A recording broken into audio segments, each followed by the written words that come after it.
given that the Near East, West Asia is so hot right now, there's Iran just launched numerous strikes in Erbil in Iraq against a Mossad headquarters, as well as other targets locating certain terrorist groups that Israel has supported. There are reports now of Pakistan, also in northern Pakistan. There also is the situation with regard to Yemen, the Red Sea crisis that is ongoing. The Ansar Allah movement has just hit an American ship. There's constant activity there. And of course, there's still the conflict you mentioned, the fighting going on in Gaza, the brutal attack on the people of Palestine that it has been correctly labeled a genocide. And here's what Joseph Nye had to say, and I'll kick it back to you, Michael. He said it with regard to U.S. soft power in that Financial Times article. He said the U.S. even so can seem powerless. It has failed to convince its ally Israel to act with restraint in Gaza. Could it have done so in the past? It's not clear. They could have done it 20 years ago. George W. Bush intimated in 1991 that American aid could be cut and that they may have helped to stimulate the Oslo process, but that didn't bring about two states. Israel is not the only ally that has proved quite capable of resisting the U.S., pointing to Saudi Arabia and others. For the moment, Israel is hurting its own soft power and by extension hurting American soft power. Kick it back to you, Michael. This is the big lie that America is trying to promote. The idea that the pretense that when Blinken goes to talk to Netanyahu, he says, when you drop the next bombs and kill the next 20,000 Gaza era Palestinians, please be gentle with them. Please obey the laws of war and stop bombing the ambulances, stop bombing the hospitals. That's all public relations crap. The reality is that he's telling Netanyahu to go forward. It's America. All these bombs that are dropping are made in America and sent to Israel to drop. America said here every week. America is saying, here is a new delivery of bombs. Go to it. Here is billions of dollars more for you to get by while you've drafted your working population into the army. America is pushing Israel. Beginning 50 years ago, I used to travel with to work with Netanyahu's main Mossad and now National Security Advisor Uzi Arad. And I remember, I think I've mentioned before, on one occasion we were going to Japan and stopped off in San Francisco for some discussions, and an army officer came up threw his arms around Uzi and said, you Israelis are our landed aircraft carrier in the Near East. Well, that was 50 years ago. And last week in the New York Times, I hear exactly the same phrase. Israel is our aircraft carrier. To the United States, Israel is America's Ukraine in the Near East. It's the United States that is pushing Israel to goad first Lebanon and then Iran into doing something that will justify a huge American attack, trying to do to Iran what Hillary Clinton did to Libya, utterly destroying it and destroying the population, and in the process grabbing its gold supply. We don't know what's happened to that. Installing ISIS as its foreign legion in as much of Libya as possible, and grabbing the Libyan oil supply. Well, in the New York Times, in the Wall Street Journal, and on the TV, whenever they talk about Hamas or Hezbollah, they don't say Hamas and Hezbollah. They say Iran-backed Hamas, Iran-backed Hezbollah. They don't talk about the Yemeni army, the Houthis, they say the Iranian-backed Houthis. There is a huge public relations push to convince the American population that Iran is the big enemy, and President Biden says again and again that Iran is the enemy. The army, Petraeus, and the neocons have said from the very beginning, Iraq and Syria are merely the dress rehearsal for where we really want to go, Iran. And their hatred of Iran stems from the fact that they overthrew the Iranian government of Mossadegh back in the 1950s, along with British help as usual. And they're sure that, well, we've hurt you so much that we're sure you must hate us. And since we know you hate us because of what we've done to you, we've got to attack you because we've made you an enemy by overthrowing your government when we grabbed your oil and put in the Shah that ran a murderous torture regime for a few decades in Iran. Well, that basically is the American policy that is goading it into a war that probably will be more disastrous for the United States than the war in Ukraine was. At least in Ukraine, all the Americans lost were Ukrainians, and I guess they had a few mercenary troops that they hired over there. But in the Near East, they're going to lose a lot more than was at stake in just Ukraine. They'll probably lose Israel's role as a landed aircraft carrier, and in fact, they're going to lose a lot of their own floating aircraft carriers that are near there, and they've already lost control of the Red Sea and the oil Gulf, basically between Iran and Egypt. And there's also a possibility that they'll even lose the support of Egypt and Saudi Arabia. Because even though in the Arab Spring, the Americans pulled a color revolution, Arab Spring, where they replaced the hated Egyptian President Mubarak with his own protege, Sisi. Who is now running it? Sisi is totally in the U.S. pockets, and yet the Egyptian population, needless to say, being largely Arabic, is supporting Gaza, not the United States.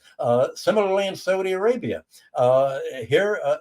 Saudi Arabia and Ukraine were in the process of making a rapprochement on actually alliance with Israel along sort of the same lines that Greece had been making with Israel for a Mediterranean military force.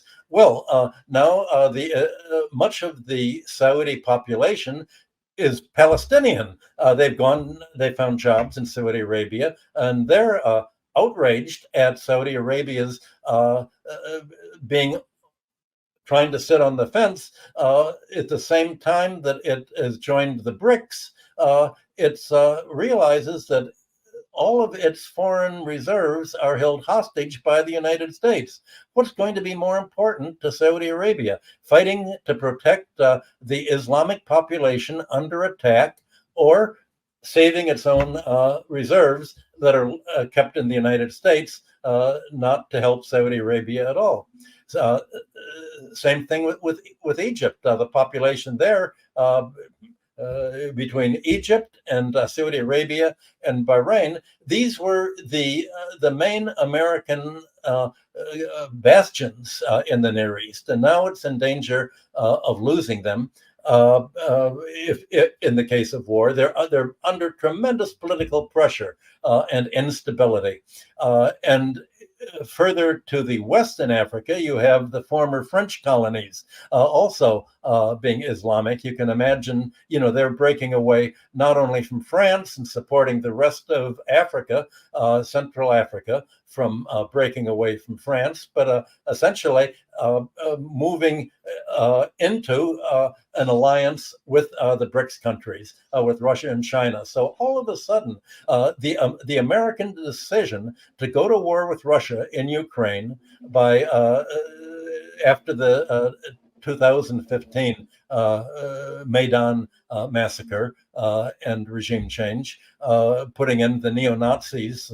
You're having the fighting in Israel, and those two U.S.-sponsored attacks have had the exact opposite effect of what the United States politicians promised.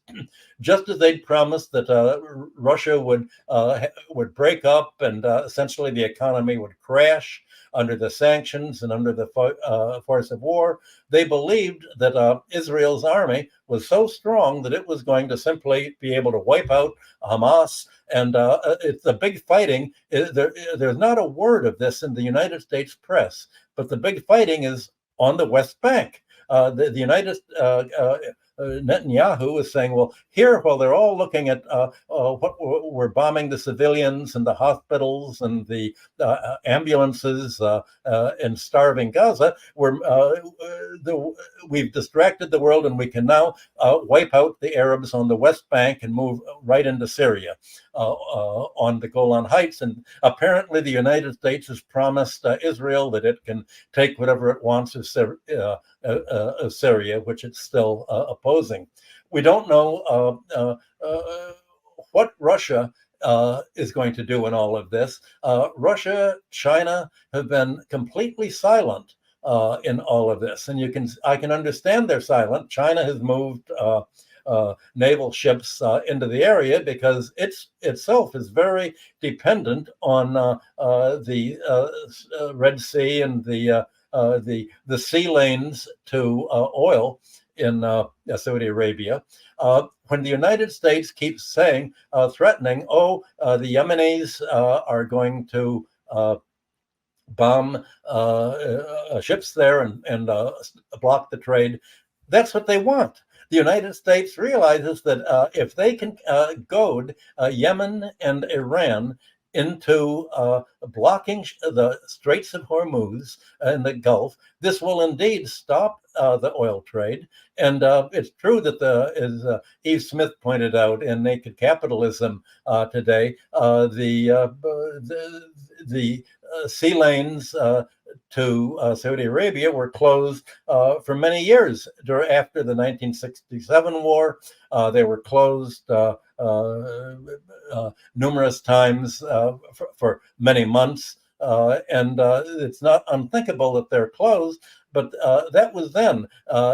Now, if you close them, it will be the main energy buyers in Asia, China, and other countries that are going to be hurt. And that is, from the United States point of view, that will give the United States even more power to control the oil supply of the world as a bargaining chip in trying to renegotiate this new international order. So you're having the United States basically play the only tactic that it can actually use. It can't use the tactic to say, we're the growing economy and you want to trade with us, not with China and Russia, because they're growing faster than the US and Europe. They don't really have anything to offer except the ability to disrupt foreign trade and foreign monetary and financial systems and agree to stop disrupting it if other countries will simply let the United States be the unipolar decision maker. And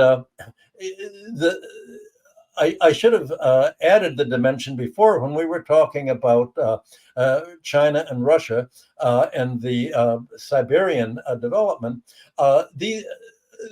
The Eurasian countries have one great advantage over the United States and Europe.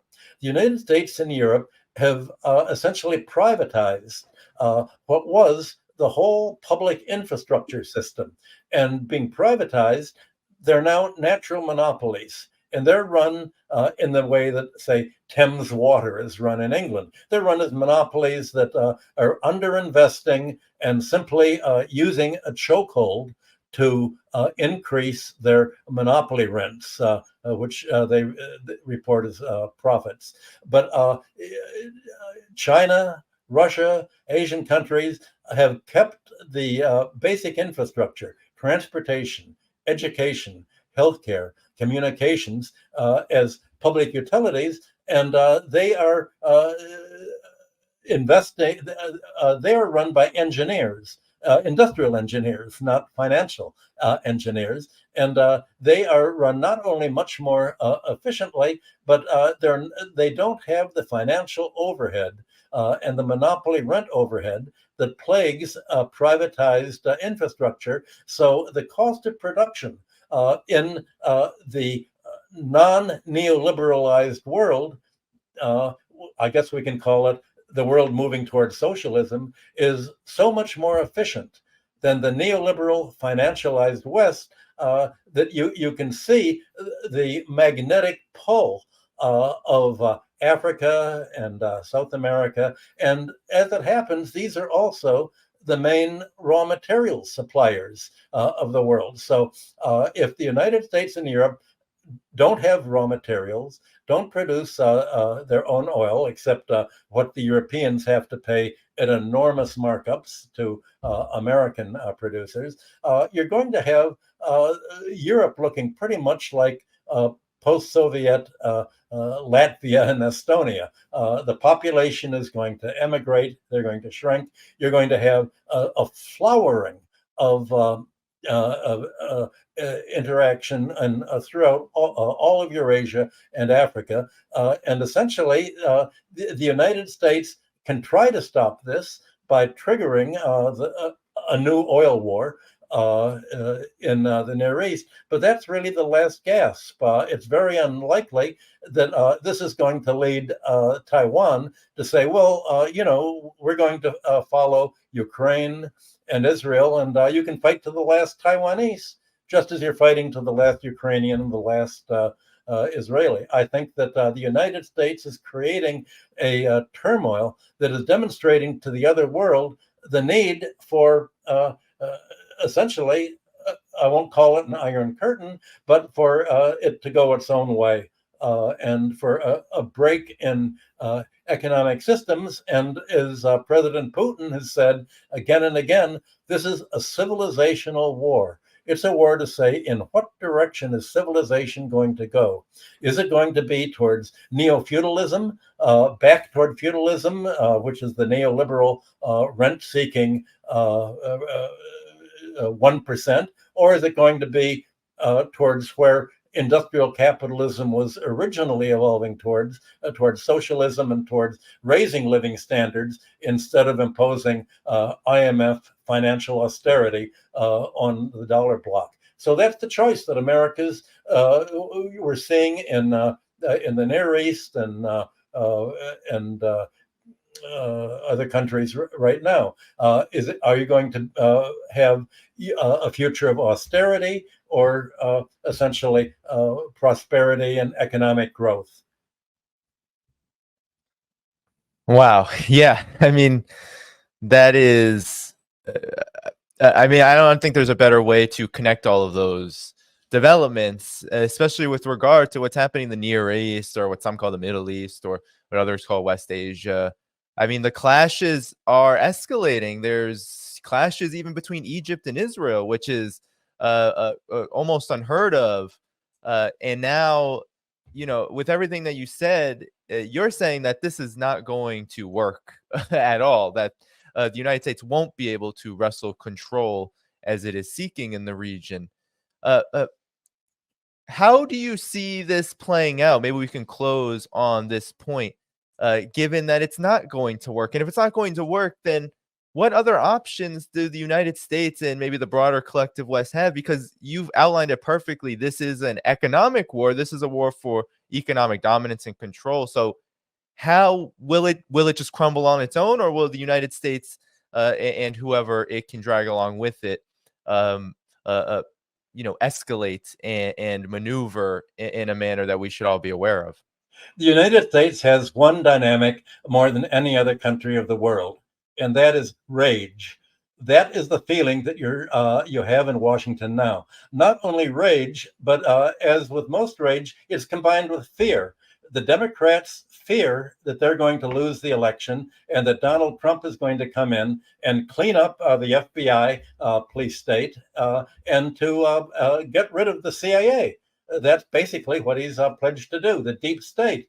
So the deep state is worried that it's going to be, not that the United States is going to be uh, uh, left to stagnate, but that they themselves, their control of the United States will stagnate. And the deep state is willing to destroy the U.S. economy. That's been the Democratic Party since Clinton has the objective of destroying the U.S. economy in order to benefit the control of the 1% over the 99%, and it's willing to use military war to fight to escalate in the Near East, to escalate in Ukraine, and to escalate, presume, in the China Sea to somehow provoke and essentially saying, "Well, we're going to go to war. We're going to have a grab bag because who wants to live in a world that we don't control?" Well, just this is like what Russia said when America was threatening to atom bomb it with its withdrawal from the arms agreements. Russia said, "Don't think that we won't fight back. Who wants to live in a world without Russia?" Well, the United States government is saying, "Who wants to live in America that we can't control?" That the banks and the military-industrial complex and the pharmaceutical complex and the basically the finance monopolist sector can't control. If we can't control it, we're willing to have the whole country go under. That's really what it is. And they're using the control of the press for any of this. For instance, on Saturday and Sunday in Washington, there were huge demonstrations against the attacks on the Palestinians. Not a word of this in the New York Times, or not a word of it on television. There's not a word of what's happening in the Near East, or what President Putin and President Xi are saying in the news at all. It's as if the world is already divided into a visible world, the deep state world, and the invisible world, reality of the 95% or 85%. So the American people are sort of there's the fight politically towards November is, are people going to be able to really believe that the Biden administration is helping the economy instead of defending the CIA, the FBI, the national security state, the military-industrial complex, the pharmaceutical complex, the real estate, and Wall Street against the population by deindustrializing, or has all this been a detour that's made us poor? That's going to be the question. And the fact that you're already having on social media blocking of any criticism of Israel or the United States, you're having a kind of control here that is very similar control that you're having in. Thank you for tuning in to my latest video. I appreciate all of your support. This channel, however, needs your help. I am seeking to make this channel more sustainable in the long term and upgrade necessary equipment to ensure that this work continues onward and makes progress to give you all of the geopolitical analysis that you all deserve. For that reason, I'm asking you to become a member of my Patreon community at patreon.com/DannyHaiFong. You can find that link in the video description or in the pinned comment below. For whatever amount you choose to give, just know you are supporting independent media that you can't find anywhere else. Thank you so much, and I look forward to the next video.